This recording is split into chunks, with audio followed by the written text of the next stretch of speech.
जय हिंद दोस्तों। क्वाड को लेकर के एक मुद्दा लगातार चर्चा में बना हुआ है। कई सारे राजनीतिक विचारकों ने इस पे लेख लिखा है। कई सारे एडिटोरियल आया हुआ है इस पे कि क्या क्वाड को नाटो का दर्जा दिया जाना चाहिए। और चाइना खास करके क्वाड की आलोचना करते हुए कहता है क्वाड एक एशियन नाटो है, एशिया का नाटो है, राइट। तो आज हम इस वीडियो में डिटेल से डिस्कस करेंगे कि क्या क्वाड को नाटो का दर्जा दिया जाना चाहिए, क्या यह उचित है अथवा अनुचित है। पक्ष और विपक्ष दोनों पहलू को लेकर के हम डिस्कस करेंगे आपके साथ। चलिए वीडियो देखना शुरू किया है। हमारे चैनल पर नए हैं तो सब्सक्राइब नहीं किया है तो सब्सक्राइब कर दें, अपने दोस्तों के साथ कलीग के साथ शेयर कर दें। कोई क्वेश्चन पूछना है कमेंट सेक्शन में पूछ सकते हैं और वीडियो को निश्चित तौर पर लाइक कर दें। तो क्वाड को नाटो का दर्जा दिया जाना चाहिए, इससे पहले आपको नाटो के बारे में समझना होगा कि नाटो आखिर क्या है। जब शीत युद्ध शुरू हुआ था, द्वितीय विश्व युद्ध के बाद जब शीत युद्ध की शुरुआत हुई थी, तो शीत युद्ध बेसिकली अमेरिका और सोवियत संघ रूस के बीच में युद्ध था। अमेरिका ने एक अलग ग्रुप बनाया था और रशिया ने एक अलग ग्रुप बनाया था। अमेरिका ने जो ग्रुप बनाया था उस ग्रुप का नाम है नाटो। नाटो की स्थापना 4 अप्रैल 1949 ईस्वी को संयुक्त राष्ट्र अमेरिका, कनाडा और कई पश्चिमी यूरोपीय देशों के द्वारा सोवियत संघ के विरुद्ध सामूहिक सुरक्षा सुनिश्चित करने के उद्देश्य से एक सैनिक संगठन के रूप में की गई थी, वाशिंगटन संधि के द्वारा, राइट। तो 1949 में इसका गठन हुआ था और यह था एक सैन्य संगठन, मिलिट्री संगठन ये था। अब देखो इस संधि का यानी नाटो का जो सबसे मेन प्रोविजन है वो क्या है। नाटो का मेन प्रोविजन है कि यदि यूरोपीय या उत्तरी अमेरिका में संगठन के किसी सदस्य पे हमला किया जाता है तो सभी सदस्यों पे हमला माना जाएगा। नाटो में बहुत सारी छोटी छोटी कंट्री भी हैं और बहुत बड़ा बड़ा कंट्री भी है। अमेरिका जैसा सबसे पावरफुल कंट्री भी है, फ्रांस जैसा कंट्री भी है, कनाडा जैसा कंट्री भी है और छोटी छोटी कंट्री भी है। किसी भी एक देश पे, नाटो के किसी पर्टिकुलर एक देश पे अगर कोई अन्य देश हमला करता है तो वो माना जाएगा सभी नाटो के देशों पे हमला, यानी वो हमला अमेरिका पे भी माना जाएगा, वो फ्रांस पे भी माना जाएगा, वो अन्य सभी देशों पे हमला माना जाएगा। और इसके बदले में नाटो के जितने देश हैं वो रिटेलिएट करेंगे, राइट। यानी नाटो के किसी छोटे से देश पे भी हमला हुआ है और जिस देश ने हमला किया है उस देश पे सभी देश, नाटो के सभी देश इंक्लूडिंग अमेरिका, इंक्लूडिंग फ्रांस, सभी देश मिलकर रिटेलिएट करेंगे। इसका मतलब क्या हुआ? इसका मतलब हुआ कि अगर हम क्वाड को नाटो का दर्जा देते हैं, अगर कल की डेट में भारत पे कोई देश हमला करता है तो नाटो के जो चारों देश हैं, जापान, यूएसए, ऑस्ट्रेलिया और भारत, वो चारों देश पे हमला माना जाएगा। अगर मान लेते हैं कि कल की डेट में भारत पे कोई देश हमला करता है तो वो नाटो क्वाड के चारों देश, राइट, क्वाड के चारों देशों पे हमला माना जाएगा। या कल के डेट में जापान पे कोई देश हमला करता है तो वो क्वाड के चारों देश पे हमला माना जाएगा और क्वाड के चारों देश मिल के रिटेलिएट करेंगे। इसी तरह से अमेरिका पे कोई हमला करता है या ऑस्ट्रेलिया पे हमला कोई करता है तो ये क्वाड पे सामूहिक रूप से हमला माना जाएगा। एक तरह से एक सैन्य संगठन की बात करता है नाटो। और अगर क्वाड को नाटो का दर्जा दिया जाए तो क्वाड भी एक सैन्य संगठन हो जाएगा, राइट। तो चलिए पक्ष में देखते हैं कि अगर हम क्वाड को नाटो का दर्जा दे देते हैं तो उससे फ़ायदा क्या होगा, उसका पक्ष में क्या क्या पॉइंट है, क्या क्या सकारात्मक पहलू है। तो सबसे पहला पहलू तो ये है कि नाटो देश पे आज तक कोई हमला नहीं किया, अतः क्वाड पे भी कोई हमला नहीं करेगा। अगर हम क्वाड को नाटो का दर्जा दे देते हैं तो ऐसे कंडीशन में जिस तरह से नाटो देश पे आज तक कभी किसी ने हमला नहीं किया, किसी ने इतनी हिम्मत नहीं दिखाई कि नाटो देश पे हमला करे, तो उसी तरह से क्वाड पे कोई हमला नहीं करेगा। क्यों? क्योंकि क्वाड के किसी एक देश पे भी हमला मतलब पूरे क्वाड के देशों पे हमला माना जाएगा और सभी देश मिल के रिटेलिएट करेंगे। अब इसी तरह से देखो पूर्वी चीन सागर में जापान की सुरक्षा हो पाएगी। सेनकाकू द्वीप को लेकर के जापान और चीन में लगातार विवाद चलता है पूर्वी चीन सागर में। तो अगर क्वाड को नाटो का दर्जा दिया जाता है तो जापान की भी सुरक्षा हो पाएगी पूर्वी चीन सागर में चीन से। भारत और ऑस्ट्रेलिया भी चीन की संभावित खतरा से बच सकते हैं। भारत लगातार वर्तमान में चीन के साथ गतिरोध की स्थिति चल रही है, लद्दाख में स्थिति चल रही है, देख रहे हैं हम। इसी तरह से अरुणाचल प्रदेश में लगभग शुरू होने वाली है, या अरुणाचल प्रदेश में पहले भी स्थिति खराब रही थी। तो भारत और ऑस्ट्रेलिया, ऑस्ट्रेलिया को भी हाल फिलहाल में चीन ने किस तरह से धमकी दिया, तो इसको लेकर के ये जो संभावित खतरा है, चीन का खतरा जो भारत और ऑस्ट्रेलिया पर मंडरा रहा है, वो भी कम हो सकता है, उससे भी बचा जा सकता है। अब देखो दूसरा पॉइंट और इम्पॉर्टेंट पॉइंट है कि भारत सैन्य खर्च के को विकास पे खर्च कर पाएगा, यानी जो मिलिट्री पे हम खर्च करते हैं, अगर हम क्वाड को नाटो का दर्जा दे देते हैं, इसका मतलब यह है कि हम सुरक्षित हैं एक तरह से।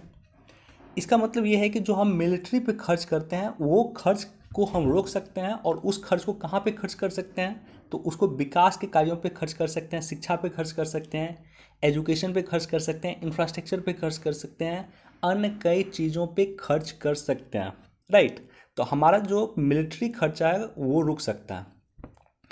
तो विकासात्मक कार्यों पे, इंफ्रास्ट्रक्चर पे, शिक्षा पे, एजुकेशन पे अधिक खर्च होगा, निश्चित तौर पे एक अच्छा कदम होगा। फिलीपींस, जापान, साउथ कोरिया का विकास संकेत है, क्योंकि इसकी सुरक्षा की गारंटी अमेरिका ने दिया था। देखो बहुत छोटा सा देश है फिलीपींस, लेकिन फिलीपींस को सुरक्षा की गारंटी अमेरिका ने दिया था। इसका मतलब क्या है कि फिलीपींस पे अगर कोई देश हमला करता है, मान लेते हैं फिलीपींस पे चीन हमला करता है, अगर फिलीपींस पे चीन हमला करता है तो ये माना जाएगा कि ये अमेरिका पे हमला है। तो सुरक्षा की गारंटी का मतलब ये होता है। और अगर चीन फिलीपींस पे हमला करता है तो उसके बदले में अमेरिका फिर चीन के साथ युद्ध करना शुरू कर देगा। तो इस तरह से अमेरिका ने फिलीपींस को, जापान को, दक्षिण कोरिया को सुरक्षा की गारंटी दिया है, और यही कारण है कि ये देश विकासात्मक कार्यों पे अधिक खर्च किया, और यही कारण है कि ये देश तरक्की अधिक किया। जापान अधिक तरक्की किया, उसका भी एक रीज़न है। दक्षिण कोरिया अधिक तरक्की किया, उसका भी रीज़न है। और कहीं न कहीं फिलीपींस भी तरक्की कर रहा है। अब देखो इसके पक्ष में कुछ और रीजन भी आप देख सकते हो कि चीन को प्रतिस्पर्धा दिया जा सकेगा। अगर हम क्वाड को नाटो का दर्जा दे देते हैं तो चीन की जो विस्तारवादी नीति है, जहां चीन विस्तार कर रहा है अपना, जिस टेरिटरी को चीन हथिया रहा है उसको हम रोक सकते हैं। तो चीन के विस्तारवादी नीति को हम रोक सकते हैं, चीन को प्रतिस्पर्धा दे सकते हैं। तो ये सारा का सारा चीज़ पक्ष में जाता है कि अगर क्वाड को नाटो का दर्जा दिया जाए तो ये चीज़ पक्ष में रहेगा। अब चलो विपक्ष में हम डिस्कस करते हैं कि क्वाड को क्यों नाटो का दर्जा नहीं दिया जाना चाहिए। कुछ पॉइंट हमारे पास हैं। पहला पॉइंट ये है कि भारत हमेशा गुटनिरपेक्ष रहा है। जब शीत युद्ध की शुरुआत हुई थी तो विश्व दो धरों में बट गया था। एक धरा था अमेरिका और एक धरा था सोवियत संघ रूस का। ना तो हम अमेरिका के पक्ष में थे और ना ही सोवियत संघ रूस के पक्ष में थे। वर्तमान में भी विश्व दो धरों में बंटता हुआ दिख रहा है। एक धरा अमेरिका है और दूसरा धरा कुछ हद तक दिख रहा है कि चाइना अपना एक अलग धरा बना रहा है। चाइना अपना एक अलग पार्टी बना रहा है, एक अलग ग्रुप बना रहा है। तो ऐसे कंडीशन में हम गुटनिरपेक्ष नीति का हमेशा वहन किए हैं। भारत अगर क्वाड का सदस्य हो जाता है तो ऐसा माना जाएगा कि भारत अमेरिका के पक्ष में चला गया। तो हमारी जो गुटनिरपेक्ष नीति रही है वो एक तरह से समाप्त हो जाएगी, या हम उससे कॉम्प्रोमाइज कर लेंगे। अब देखो दूसरा रीजन है कि अगर क्वाड को नाटो का दर्जा दे दिया जाए तो हमारा निश्चित तौर पे चाइना के साथ तो संबंध वैसे भी खराब है, लेकिन रसिया के साथ जो हमारा इतना अच्छा संबंध रहा है हमेशा, रसिया के साथ हमारा संबंध खराब होगा। अब देखो तीसरा पॉइंट ये है कि रूस और चीन भी इस तरह का ट्रीटी कर सकते हैं। जिस तरह से हम चारों देश मिल करके, क्वाड के चारों देश मिल करके एक तरह से मिलिट्री अलायंस बना लें, उसी तरह से एक मिलिट्री अलायंस तो बना सकता है चीन और रसिया भी। तो अगर हम क्वाड को नाटो का दर्जा दे सकते हैं या देते हैं तो ऐसे कंडीशन में एक शक होता है, एक भय होता है कि रसिया और चीन मिलकर के भी इस तरह का ट्रीटी का निर्माण कर सकता है। अब देखो अमेरिका की लड़ाई कई देश में चल रहा है। भारत अमेरिका के पक्ष में नहीं लड़ सकता। जैसे मसलन अमेरिका अफगानिस्तान में एक्टिव है, अमेरिका कई जगह एक्टिव है, कई जगह अमेरिका का युद्ध चल रहा है, कई जगह अमेरिका का मिलिट्री बेस है, कई सारे ऑर्गेनाइजेशन अमेरिका के खिलाफ भी काम कर रहे हैं। मान लेते हैं नॉर्थ कोरिया। नॉर्थ कोरिया कल की डेट में अमेरिका पे युद्ध करता है और नाटो को क्वाड को नाटो का दर्जा अगर देते हैं और नॉर्थ कोरिया ने अमेरिका पे युद्ध कर दिया, तो क्या ऐसी कंडीशन में हम मिल करके नॉर्थ कोरिया के खिलाफ युद्ध कर सकते हैं? क्या भारत नॉर्थ कोरिया के खिलाफ युद्ध कर सकता है? अफगानिस्तान से अमेरिका बाहर अगर जाए, या अफगानिस्तान में मान लो अमेरिका ने युद्ध छेड़ दिया, युद्ध स्टार्ट कर दिया, तो क्या भारत अफगानिस्तान में अमेरिका के साथ युद्ध कर सकता है? विश्व के कई देशों के साथ अमेरिका का विवाद चल रहा है, या अमेरिका अपनी वर्चस्ववादी नीति को कायम करने के लिए कई जगह अपना मिलिट्री अलायंस बनाया हुआ। क्या हर जगह भारत जा सकता है? देखो, अमेरिका ऐसा कर सकता है। अमेरिका की अर्थव्यवस्था भारत की अर्थव्यवस्था से 10 गुनी अधिक है, लगभग 10 गुनी अधिक है भारत की अर्थव्यवस्था से अमेरिका की अर्थव्यवस्था। और अमेरिका की जनसंख्या भारत की जनसंख्या से 1/3 है। तो ऐसे कंडीशन में अमेरिका कैपेबल है। अमेरिका एक जो है आज के समय में भी विश्व का सबसे शक्तिशाली राष्ट्र है। अमेरिका ऐसा कर सकता है, लेकिन भारत हर जगह अमेरिका के साथ युद्ध में शामिल नहीं हो सकता।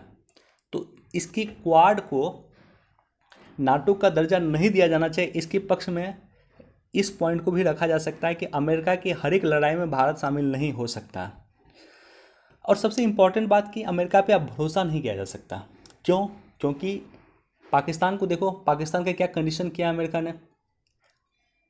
सोवियत संघ रूस जो अफगानिस्तान आ गया था, और अफगानिस्तान से भगाने के लिए, सोवियत संघ रूस को अफगानिस्तान से भगाने के लिए अमेरिका ने पैसा दिया पाकिस्तान को। पाकिस्तान ने तालिबान क्रिएट किया, एक आतंकवादी संगठन, और तालिबान ने जो है सोवियत संघ रूस को भगाया अफगानिस्तान से। तो तालिबान जो आतंकवादी संगठन है उसको क्रिएट करने में किसकी भूमिका थी? अलकायदा को क्रिएट करने में किसकी भूमिका थी? इवन ओसामा बिन लादेन को क्रिएट करने में किसकी भूमिका थी? तो अमेरिका की भूमिका थी। और जब एक बार अमेरिका का स्वार्थ पूर्ति हो गया तो उसके बाद पाकिस्तान को उन्होंने छोड़ दिया। वर्तमान में हम देख रहे हैं। तो निश्चित तौर पे अमेरिका पे भरोसा नहीं किया जा सकता है। कोरोना महामारी के इस दौर में भी, वर्तमान में भी आप देख लो कि किस तरह से कच्चा माल की भारत को ज़रूरत है वैक्सीन निर्माण के लिए। अमेरिका कच्चा माल भारत को नहीं दे रहा। तो हम अमेरिका पे भरोसा नहीं कर सकते हैं। रशिया हमारा बहुत पुराना मित्र है। रशिया ने स्पुतनिक 5 वैक्सीन जो है वो भेज भी दिया इंडिया, और इस तरह का अमेरिका ने कोई कदम नहीं उठाया अभी तक हमें कच्चा माल तक नहीं दे रहा। तो देखो, ये विपक्ष में पॉइंट है, क्वाड को क्यों नाटो का दर्जा नहीं दिया जाना चाहिए। मैं चाहता हूँ कि आप अपना पॉइंट ऑफ व्यू लिखें। आप लिखें कि क्वाड को क्या नाटो का दर्जा दिया जाना चाहिए या नहीं। हमें कमेंट सेक्शन में निश्चित तौर पे लिखें, और साथ ही साथ अपना एक सुझाव के साथ लिखें, एक स्ट्रॉन्ग पॉइंट के साथ लिखें कि क्यों। देखो, इशू ये नहीं है कि आपने पक्ष में लिखा या विपक्ष में लिखा। अगर आप लिखते हो कि क्वाड को नाटो का दर्जा दिया जाना चाहिए तो उसके लिए भी आपके पास एक स्ट्रॉन्ग पॉइंट होना चाहिए। आप लिखते हो कि क्वाड को नाटो का दर्जा नहीं दिया जाना चाहिए तो उसके लिए भी आपके पास एक स्ट्रॉन्ग पॉइंट ऑफ व्यू होना चाहिए।